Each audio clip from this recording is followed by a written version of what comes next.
एक मरतबा किसान ने तरबूज के बहुत ज्यादा खेत लगाए। जो तरबूज पक के तैयार हो गए, अचानक किसान बीमार हो गया। करीब जंगल सी तो कुछ जानवर खेतों के करीब दी गुजरे। उन्हें देखा तरबूज लगे हुए ने, उन्होंने तरबूज खाने शुरू करते। जो उन्होंने मालूम होया किसान बीमार है, वो बहुत खुश होए। उन्हें जाके वापस दसिया बाकी जानवरों को। उन्होंने बड़ी खुशी मनाई, दवावां कीतियां, किसान मर जे। दूसरे दिन सारे जानवर मिल के खेत च आ गए।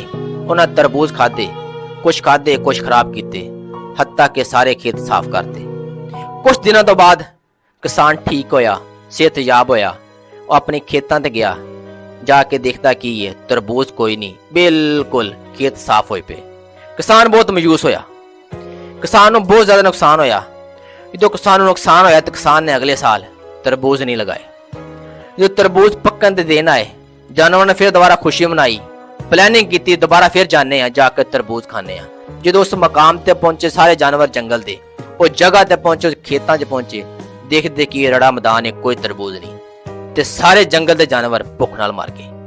जनाब, बात करने का मकसद ये वा, जो लोग खुशी मना रहे, खुश हो रहे, ते किसान की फसल का रेट कम है, सानू बहुत फायदा होया। याद रखो, किसान इन्ना नुकसान ना बचाओ कि किसान किते गंदम लगाना ही छड़ दे और तुहाडा हाल वो जंगल के जानवर जैसा होए। और याद रखें, जो इंसान किसी को नुकसान पहुंचाकर खुद फायदा चाहता है, असल में उसका फायदा नहीं होता, वो नुकसान में होता है।